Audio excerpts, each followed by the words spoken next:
Malam guys, ketemu lagi tentu dengan saya, ini channel saya Jack Volta guys. Saya akan bagi-bagi sebuah pengalaman saya dan teorinya ini. Ini saya akan bagi pengalaman, ini masalah kompresor kulkas satu pintu. Apakah bisa menggunakan kapasitor tanpa PTC guys? Saya jamin bisa guys. Jadi gulungan kompresor kulkas satu pintu ini seperti gulungan pompa air. Jadi ini dulu saya uji bareng bersama tukang gulung. Jadi ini ujinya ini bersama ahli tukang gulung dinamo guys. Dinamo kompresor. Jadi kompresor dibuka, dibelah, kemudian gulungannya dibenerin. Jadi saya tahu persis dan sudah studi dengan tukang gulung dinamo yang pernah dulu bareng. Jadi saya pernah servis kompresor gulungannya bersama tukang gulung. Jadi ini saya kasih tahu bahwa apakah ini kompresor kulkas bisa menggunakan kapasitor saja. Bisa sekali guys, sangat bisa tentunya.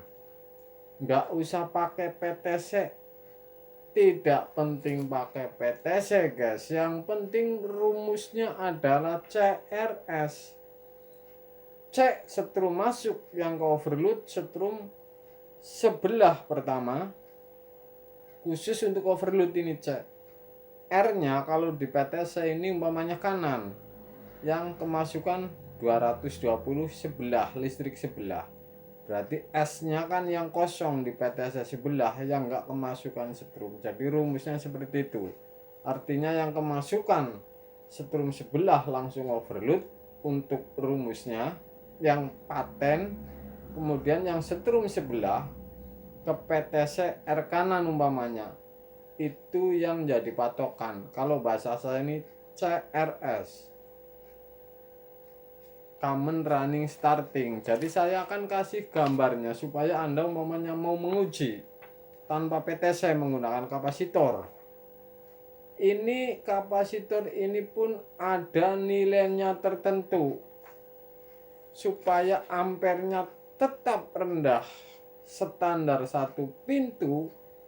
Kapasitor kompresor kulkas ini tetap harus ada ukurannya, kapasitasnya, supaya ampernya tetap tidak tinggi, karena gulungannya gulungan kecil kalau satu pintu, kayak pompa air biasa, sanyo biasa. Jadi yang pipanya satu.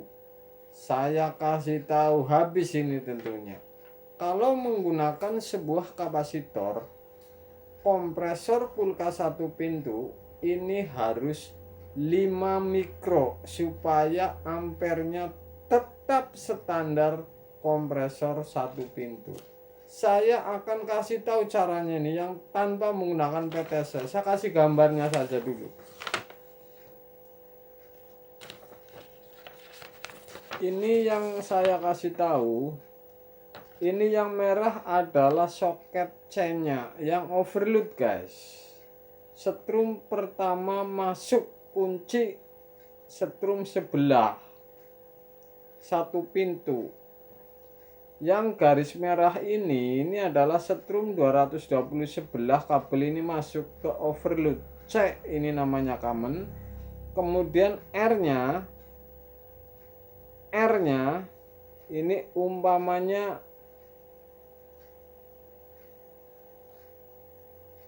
R yang garis tebal nih, hitam R. Kemudian kalau di PTC ini yang kemasukan setrum sebelah ini, soket sebelah. Kalau memakai kapasitor masuk tetap ke bagian soket PTC ini, tapi tidak memakai PTC. Kemudian S-nya ini yang kapasitor ini, garis ini adalah kapasitor 5 mikro. Jadi tanda kapasitor gambarnya kayak gini nih. Jadi ini kapasitor kaki sebelah masuk ke soket kompresor yang sendirian ini. Oke.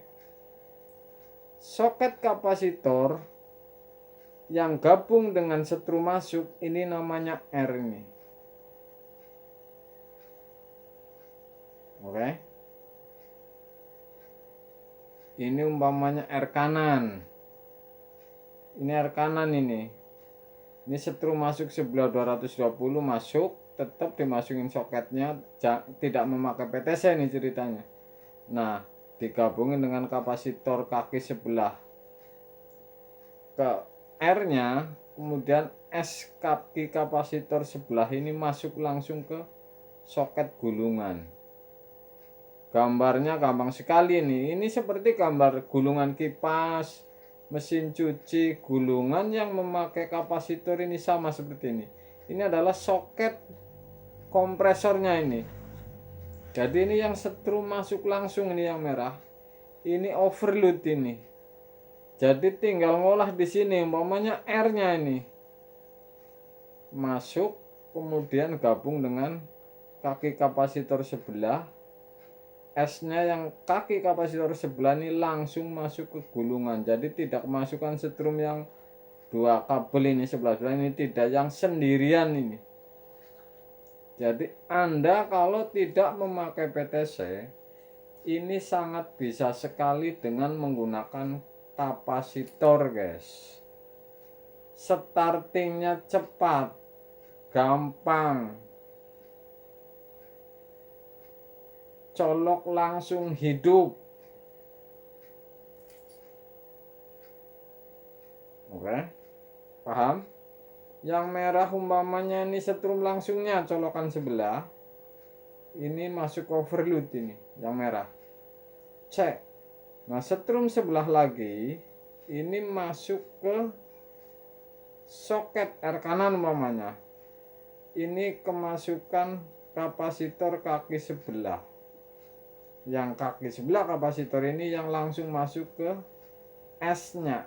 Jadi sendirian ini, nggak kemasukan setrum yang 220. Ini mudah dipahami, bisa Anda tes tanpa PTC, tanpa relay. Ini gulungan sama dengan seperti gulungan pompa ini, sama saja ini. Jadi mudah sekali. Kalau Anda kira-kira penasaran, Anda coba. Karena ini gambar sudah diuji, guys. Oke, gambar ini sudah saya uji. Belum, karena ini malam saya nggak ke kompresornya, guys. Ini skema sama dengan, tapi ini mudah sekali dipahami ini skema ini. Ini 5 mikro supaya ampernya tidak berlebih, karena standar gulungan kulkas satu pintu ini 5 mikro, guys. 5 mikro artinya semakin tinggi gulungan, semakin tinggi ampere, itu semakin tinggi juga nilai kapasitornya. Ntar besok saya kasih tahu habis supaya Anda tidak penasaran. Ini adalah apakah kompresor kulkas satu pintu bisa diganti dengan kapasitor tanpa PTC? Jawab saya pasti bisa, guys. Malam, guys.